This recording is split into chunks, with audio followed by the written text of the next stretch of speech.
Welcome back to On the Same Page. We are on Daf Ayin Beis Amud Beis, 72b of Maseches Kiddushin, 3 lines from the bottom of the page. At the end of the line, the Gemara says, Tanu Rabbanan, the rabbi is talking a brisa.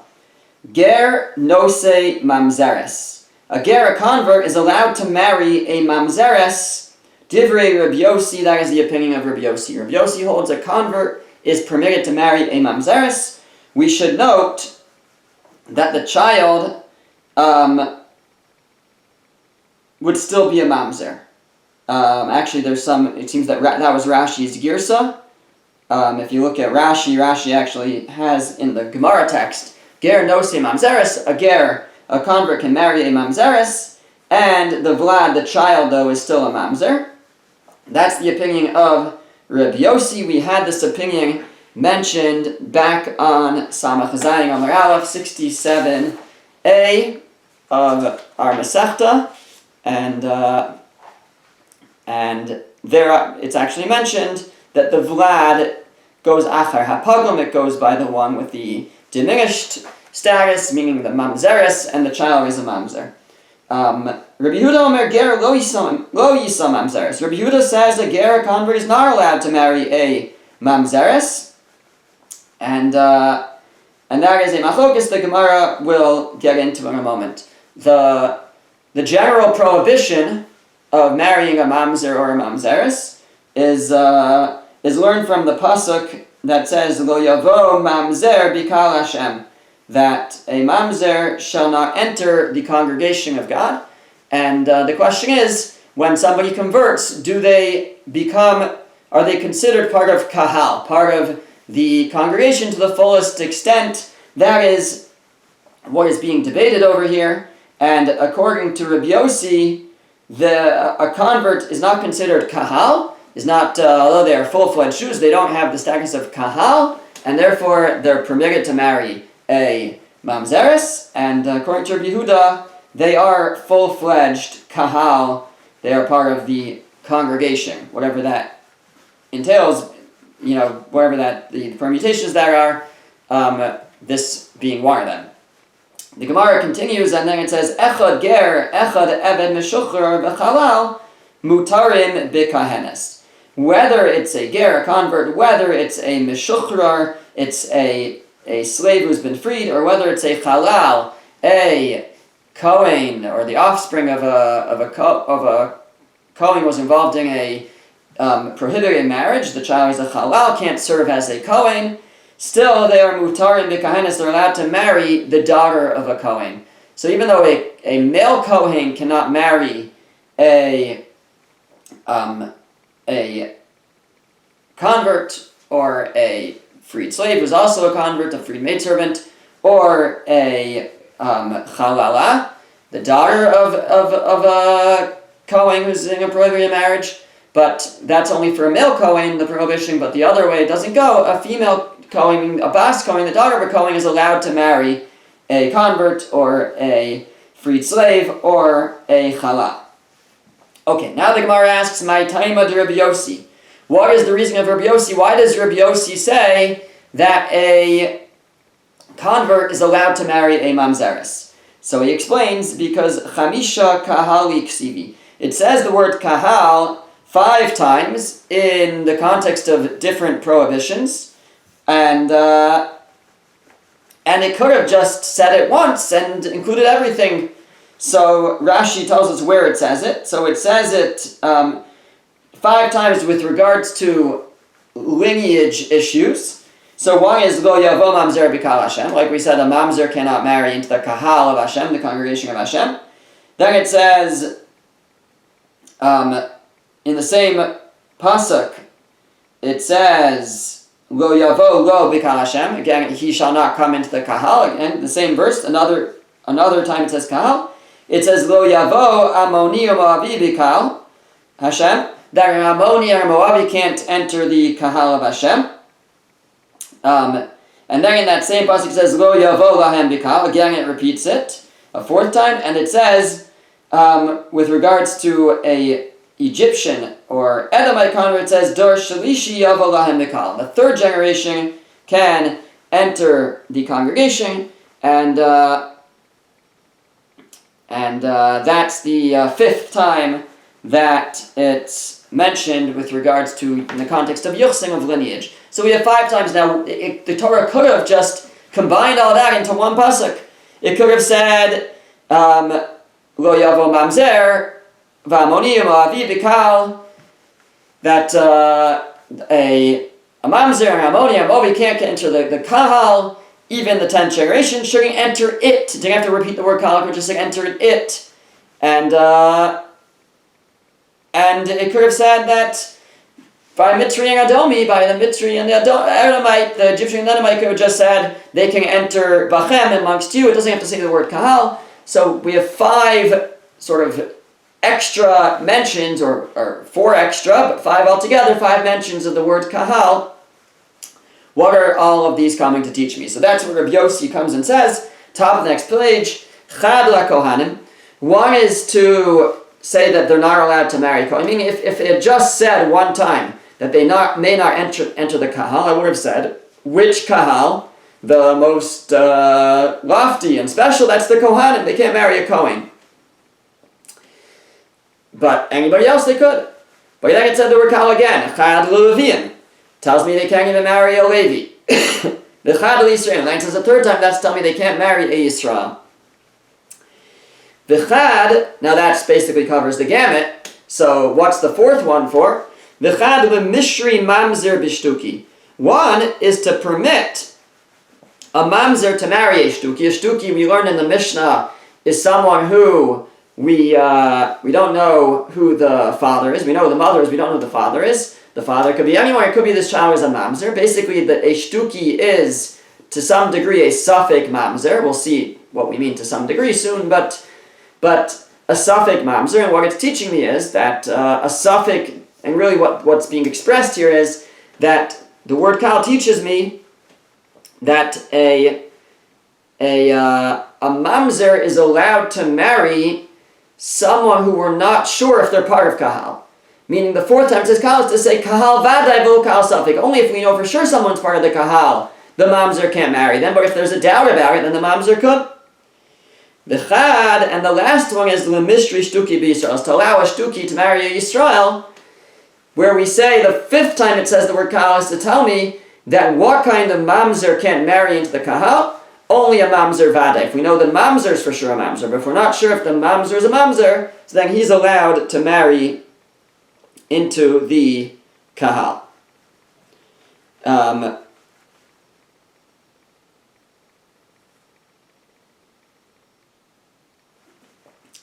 it comes out that kahal gerim lo ikri kahal. But gerim, converts, are not part of this whole calculation. They're not called kahal, and they're not part of the prohibition that forbids a mamzer from marrying. One excluded Kohanim, one Leviim, one Yisraelim, but gerim are not excluded, and they are allowed to marry. They're allowed to marry a mamzer. That's the opinion of Rabbi Yossi.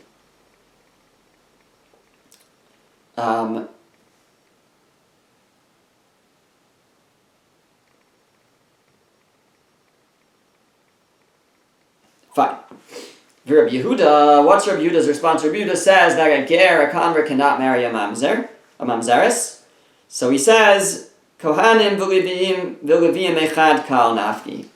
No, we haven't used up all 5 kals, because really, Kohanim and Leviim, they're the same tribe. They both come from Leviim. So that's one kahal. So that's one kahal is to say they can't marry Kohanim and Leviim. Second kahal to say they can't marry regular Yisraelim. The third kahal to say that a mamzer only cannot marry somebody who's for sure from the kahal. But if we're not sure if someone's from the kahal, the mamzer could marry them. And the fourth one is to say only if we're sure that the person is a mamzer, they can't marry into the kahal. But if there's a doubt whether they're a mamzer, they could. So, and suppose we still have a fifth one. The fifth one is, for gerim, they also cannot marry gerim. Gerim are called, converts are called kahal, according to Rabbi Yehuda. So Eiser Lei Lakal Gerim, there's one extra one to exclude them from marrying converts. Vibayisem, alternatively, you can say Hachanami Trei Kahalininu. Really, you can say that Kohanim and Leviim are separate kahals. We need a word kahal for each of them. So then when you've used up all five. So no, the last two don't need two. Because mamzer b'shtuki, shtika b'Yisrael, mechad kahal nafka. We can learn that a mamzer is allowed to marry a shtuki. A mamzer is allowed to marry someone we're not sure if they're part of kahal or not. And a shtuki, who we're not sure if he's kahal, we're not sure if he's a mamzer, so someone who we're not sure if he's a mamzer is allowed to marry b'Yisrael. He's allowed to marry a Jew, a regular Yisrael. Mechad kahal nafka. That could be learned from the same kahal. And as follows, Lo yavo mamzer b'kahal Hashem. It says a mamzer may not enter the kahal of Hashem, the congregation of Hashem. What kind of mamzer? Mamzer vadai. If we know he's for sure a mamzer, hu de lo yavo, he can't enter. Ha mamzer safik. But a mamzer, we're in doubt. We don't know if the person's a mamzer for sure. Yavo b'kahal, they're allowed to marry into the kahal. Midaraisa, by Torah law. And, Yavo, he could enter. And b'kahal vadai hu de lo yavo. But what kind of kahal? Only kahal vadai. Only if we know that the person that he's marrying, who he's trying to marry, is for sure. When is he not allowed to marry? Only if it's kahal vadai. If the person is for sure from the kahal. Hu de lo yavo. Ha b'kahal safik. But if we're not sure if the person is part of the kahal, yavo, then he's allowed to marry. So we could do that all together in one. One kahal can, according to this answer, can cover both that a mamzer is allowed to marry someone who we're not sure they're part of kahal, a shtuki, and somebody who we are sure is part of kahal can marry a mamzer if we're not sure the person's a mamzer, if they're a safik. And that could all be learned from one kahal, and that leaves us again with an extra kahal to say that gerim are part of kahal and cannot marry a mamzer or mamzeris. Vibayisema, or if you want, you could say another answer, another source for Rabbi Yehuda. Haninami trei kahalininu. Maybe really Rabbi Yehuda will agree you need the word kahal twice for those two things, and there's no extra word kahal. The time of Rabbi Yehuda mehacha. And the reason of Rabbi Yehuda comes from the following pasuk. The pasuk says, Hakahal, the congregation, chuka achas lachem, there's one rule for you, v'lager hagar, and the ger, the convert who lives amongst you. So the pasuk is saying, that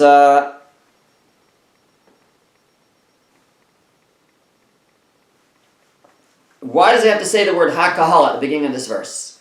It says hakahal, the congregation, there's one rule for you and the convert. It's saying that regular Yisraels are equal to converts. Converts are equal to regular Yisraels. So, but why does it say the word? I mean, all the same laws apply. But it says hakahal. It's to tell you specifically that, and they're even considered part of kahal. That's what Rabbi Yehuda says. So what will Rabbi Yossi respond to that? Rabbi Yossi says they're not part of kahal. Rabbi Yossi, chuka achas hefsekayin. Now you can't say that because the words chuka achas, there's one chok, one law for them. It's mafsik, it interrupts. And so the word hakahal, meaning the way Rabbi Yehuda learned is the word hakahal is going and telling you that the Yisrael is part of the kahal and the ger is part of the kahal. But Rabbi Yossi says no. It says hakahal chuka achas, and the word chuka achas interrupts that it's not telling you can't take the ger later in the pasuk and say it's going back on kahal and he's part of kahal because the word chuka achas interrupts. Okay, now the second teaching in that brayso that we quoted at the bottom of Ayin Beis 72b said as follows: Echad ger ve'echad even meshuchrar v'chalal mutarin b'kahanas. It said whether a a convert, whether a freed slave, whether a halal, they're all allowed to marry a kahenes, they're allowed to marry a daughter of a Kohen. She doesn't have the same prohibitions. Says the Gemara, Misayeh Alei Rav. This is a support the opinion of Rav. Damar Rav Yehuda Rav, because Rav Yehuda said in the name of Rav, Lo Huzaru Kisheros Linasli Lipsulim. Kisheros, meaning women who are sheros.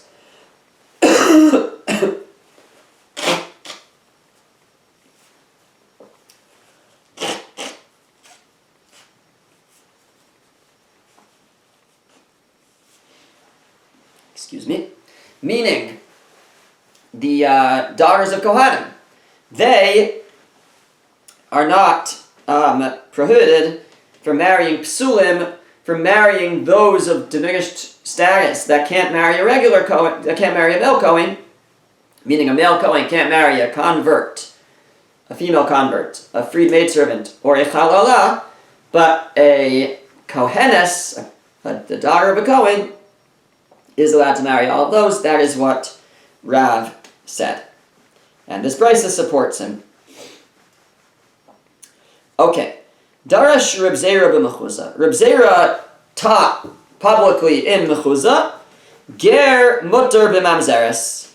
A convert is allowed to marry a mamzeres. He taught the opinion of Reb Yossi. Ragmuhu kuliyama b'esrogayu. All the people of Mechuzah pelted him with their esrogim. I guess it was Sukkot, they had their esrogim with them, they heard him say this, they got upset, and they threw esrogim. It seems that amongst the people of Mechuzah were many converts, and basically what he was saying was, they're not considered part of Kahal, and they took offense at that, and they pelted him with esrogim. Amar Rava said, Mi'ikka d'darash milsta ki hai b'duchta d'shlichi giuri. He says, who does this? Is there anyone who does this, that they teach publicly this idea in a place that's full of geir and full of converts? Of course they're not going to like what you have to say. Darash Rava, the Mechuzah. Rava then got up and taught, I guess another time, Ger mutter b'kahenes. He said a ger is allowed to marry kahenes, which was the other side of our teaching, that the daughter of a Kohen is allowed to marry a ger. Now, what that's saying, even though a Kohen is not allowed to marry a Giores, a female convert, but the daughter of a Kohen can marry a Ger, that sounds good for Gerim, sounds good for converts. So Tanu Bishirai, they loaded him up with cloth, silk cloth or something. So they liked his teaching, it was complimentary of them, and so they loaded him up with silk. I think some understand they picked him up on silk cloth. Hadar Darshlu, and then later he taught them, Ger mutter b'mamzeres. A ger, a convert, is allowed to marry mamzeres. So he taught that teaching of Reb Zera, that halach is like Reb Yossi, that a ger, a convert, is allowed to marry mamzeres, which means that ger is not part of kahal. So now Rava taught that. Amrulei, they said to him, Afsita l'kamaisa. You've lost all your respect from the first one. We were very excited when you taught that a Kohenes, the daughter of a Kohen, can marry a convert, but now you're teaching that a convert can marry, that first thing was complimentary. Now you're teaching a convert can marry a mamzeres, and isn't part of kahal. That is insulting to us. So they say you lost your whatever respect you had before. Amar lahu, he said to them, "Detava l'chu avdi l'chu." It's good for you. It's good for you. If you want, you can marry from here. If you want, you can marry from here. It's the fact that you're permitted to marry mamzeres just opens up your options more for shidduchim. The Hilchasa says the Gemara, the halacha is ger mutter b'kahenes. A ger, a convert, a male ger, is allowed to marry a kahenes, the daughter of a Kohen. Mutter b'mamzeres, and he's also allowed to marry a mamzeres.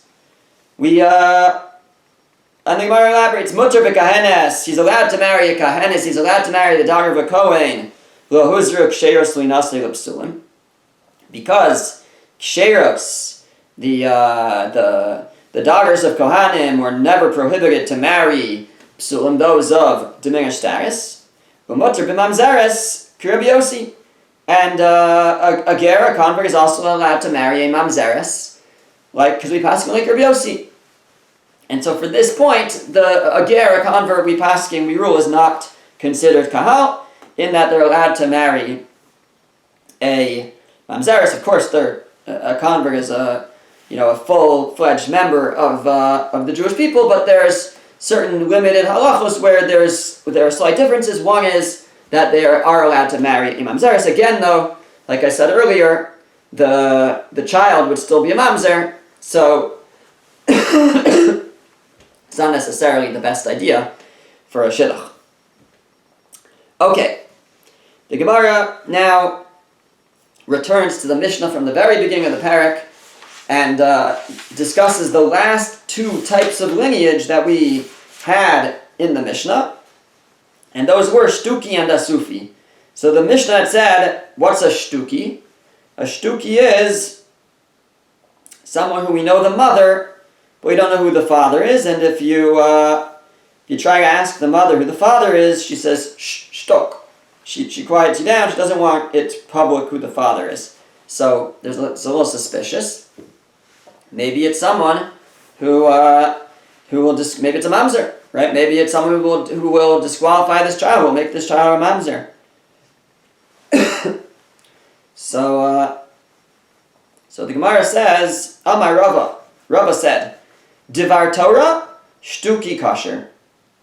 By Torah law, a shtuki is kosher, is completely kosher. We assume them to be of good status. My taima, what's the reason? Because rov ksher netzla, umiut psula netzla. Because the majority of people who could be the father are kosher to her. And only a minority are pasul. Right? It seems we're dealing with a single woman. She's not married. So, if she was married, we would say rov bilos achar bal. We would assume her husband is the father. So she's not married. So we don't know who the father is. So, most men in the world, the child will be kosher. Even if it's a married man, that's not adultery for a married man to, it's some problems, but it's not, doesn't make a mamzer.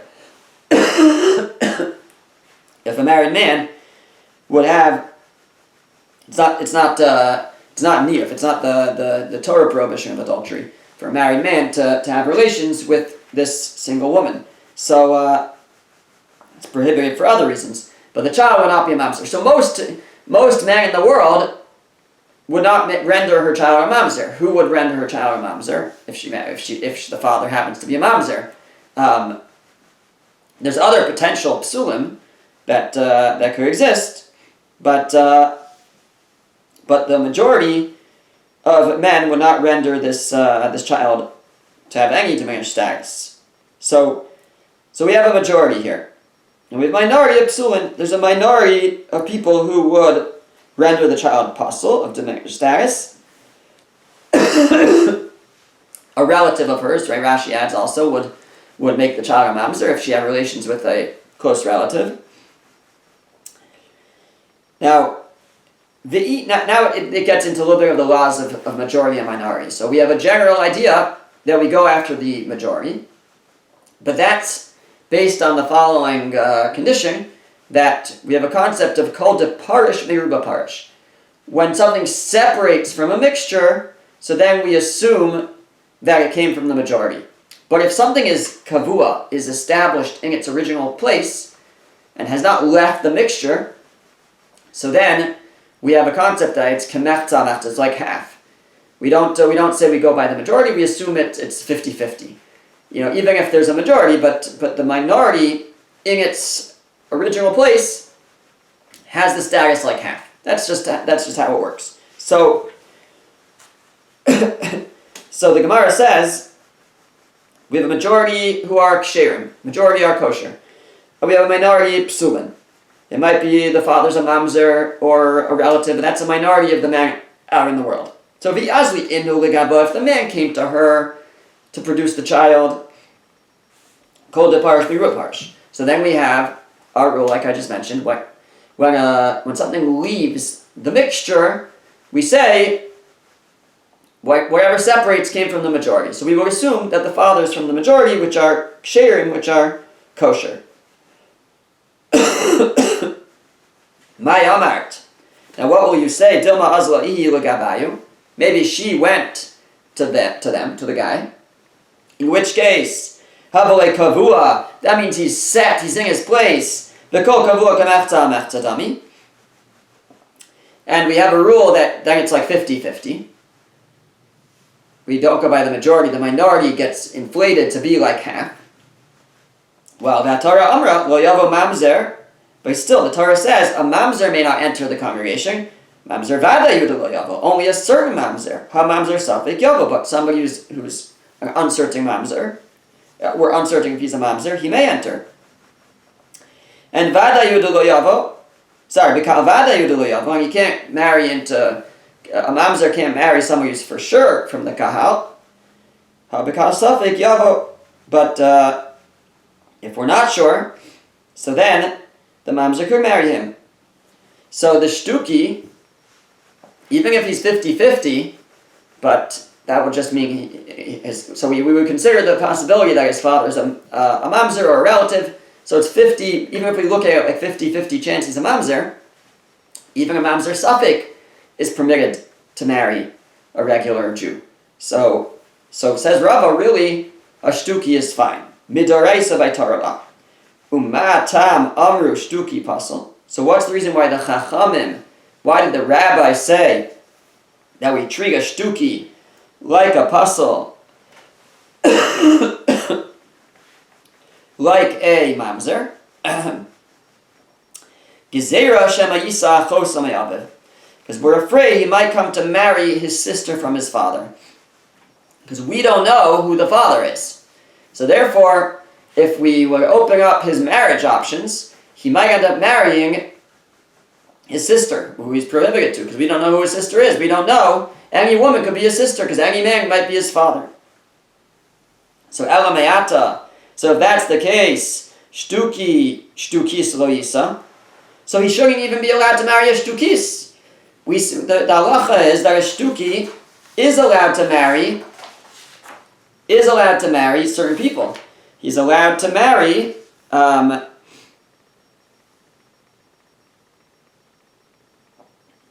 the Mishnah had said he's allowed to marry a convert and a freed slave and a mamzer and nesinim, the givonim, and a shtuki and a sufi. So he shouldn't be allowed to marry a shtukis shema yisa chosam aviv, because he might end up maybe the shtukis also we don't know who the father is. That she's the female version.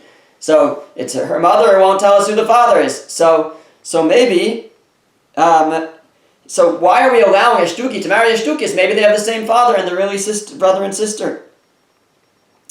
So the Gemara says, Kol kihani mizanu b'azli. Do we think there's a guy who's mizana so much with different?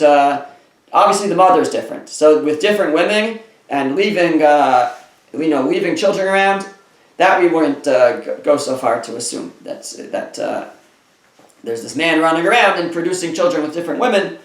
Apparently, we won't go so far as to assume that.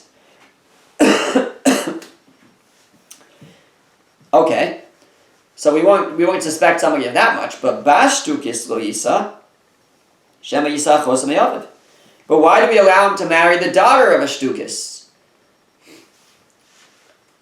who's married properly? Maybe the husband is his father, meaning we apparently we will allow even right the daughter. If you have a shtukis, you have this woman, this girl who we don't know who the father is. We know the mother, we don't know the father, so she's a shtukis. Let's say she gets married, and properly, kosher marriage. So, and she has a daughter. So that daughter is a Bash Shtukis, and we allow a Shtuki to marry her. But why? Maybe they have the same father. The father's not running around and being mizaneh, and having relations with more than one woman who's not his wife. Maybe he had relations with this one woman. They had the shtuki, and then he got married, because we're talking about where he's married now. So why can't he? Why is the shtuki allowed to marry that daughter of a shtukis? So the Gemara says ela lo shlicha. The reason is because it's so unlikely, and so the Rabbanan weren't gozer on that. The Rabbanan are only generally gozer. They only decree on things that are more common. So the Gemara asks, "Hachanami lo shlicha," so that she would marry her, that the shtuki would marry his sister in the first place is not shliach. What are the chances that the shtuki goes and meets a girl, and it happens to be that her father is really his father? It's so unlikely. So if we're saying that Rabbanan didn't decree in situations that are not common, then the whole thing is not common. Why would they say that a shtuki is a puzzle? Says the Gemara, "Elamayla aso b'yochsin." There were special special standards set when it comes to yuchsin, when it comes to lineage. Yeah, it's not common. It's very unlikely. When it comes to lineage, the rabbis were very particular, and they were concerned for this, and they said a shtuki cannot marry. It's not clear actually if it's because of concern for this, or just a general discomfort with the idea of a shtuki being part of the, being a full-fledged member of the kahal. Because of lineage, they said we're going to treat this person differently. V'amar Rava, and Rava also said Dvar Torah Asufi kasher. The next part of the Mishnah talked about an Asufi. What was an Asufi? Asufi was someone a foundling. They found the child in the market. They don't know who the mother or the father is. So he could be anyone. So again, Rava says, by Torah law, an Asufi is kosher. He's completely kosher. My time, what's the reason? Eshes ish b'bayla tola. If his mother was married, we don't know who the mother is, but if she was a married woman, so we assume that the child came from her husband and that this is a kosher child. Ma'ika, what are you going to say? Miyut arusos umiyut shahochu ba'alei medina sayam. You'll say no, but there could be that his mother was just an arusa. She was betrothed. When she's betrothed, we don't have this rule that we assume the father. If she would have a child out of being betrothed, being an arusa, we wouldn't assume the father is the husband or the fiance is the father necessarily, because they aren't yet having relations. So what you want us to be concerned? This found, we found maybe the mother was just betrothed, and therefore the father. We don't assume the father is the fiance necessarily. So then he could be the product of adultery, and he's a mamzer. Or maybe the husband is overseas. She's married, but her husband is overseas. In that case, also we can't assume the husband is the father because he's not around. So, okay, so that's possible. But kivadika penuya, but it could be that also the mother, though, was never married. And then, again,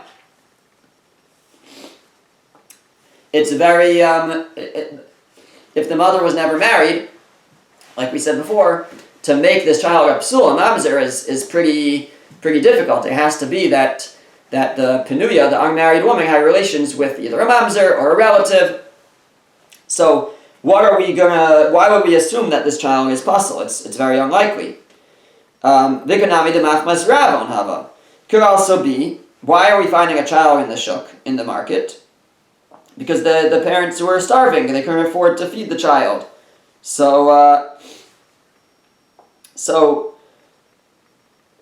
Meaning they didn't necessarily, could be that we shouldn't assume that this child was rejected because he was a mamzer. Maybe it was just because the parents were hungry. But he's not a mamzer. So the Gemara says, so we have different considerations.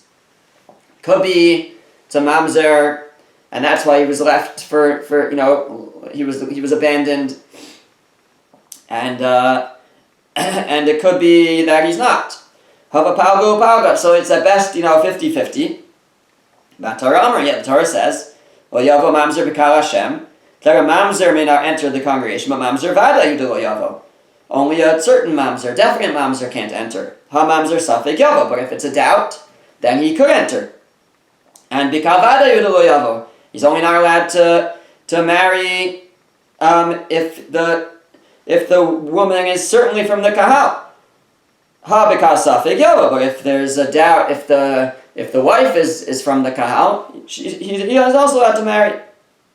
So basically, again, technically, Rav is saying an asufi shouldn't be an issue, and should be allowed to marry whoever he wants. So matam amar asufi pasal. So why did the rabbi say that an asufi, one of these foundlings, we don't know the father or the mother, is pasal? We give them a diminished status. Again, shema yisa achos aviv, because we're concerned he might marry his sister from his father.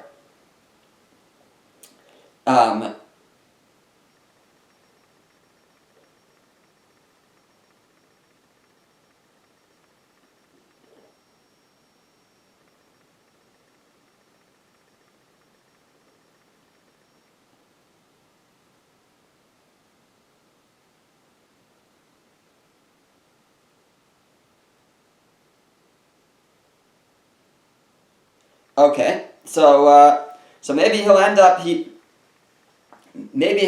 marrying his sister from his father, because we don't know who his father is. El me'ata asufi lo yisa. Okay, but then why do we allow him to marry another asufis? We allow an asufi to marry an asufis. We allow a male foundling to marry a female foundling. Shema yisachosa be'me'el be'me'imo. A foundling, we don't know who the mother or the father is. So we have a male who was found in the market, a female is married in the market. You don't know who the father or the mother is of either of them. Maybe they share a mother, maybe they share a father. So the Gemara says, Kohani Shavi Vazli, you think there's someone out there who's tossing more than one kid out and leaving them in the market? That's so unlikely. Okay, but Bas Asufi lo Yisa. But what about the Asufi's daughter? It should be, or Bas Asufis, different girsas, but he's allowed to marry the daughter of an Asufi or an Asufis, it seems, and where the Asufi, the foundling, married. So you have our original Asufi, and he's allowed to marry the daughter of another Asufi or Asufis, but Shema Yisachoso. But maybe that's his sister, because maybe the Asufi or Asufis, the other one, is his mother or father.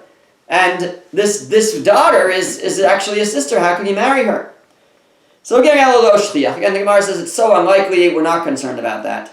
So in the first place, he should be able to marry whoever he wants, because what are the chances that he's marrying someone who is his sister? If he marries a random girl, what are the chances that's his sister?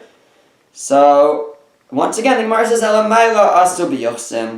again, we say that the rabbis set special standards, higher standards when it comes to lineage. Either we can interpret that again to mean that they were concerned for things that are really unlikely, but it's a special standard set when it comes to lineage, or just in general they were not comfortable with this type of a person, the status of doubt and whatever, and even though technically it's okay, but the rabbis set special standards when it comes to yuchsin, when it comes to lineage, and said that both the shtuki and the asufi are limited in who they're allowed to marry.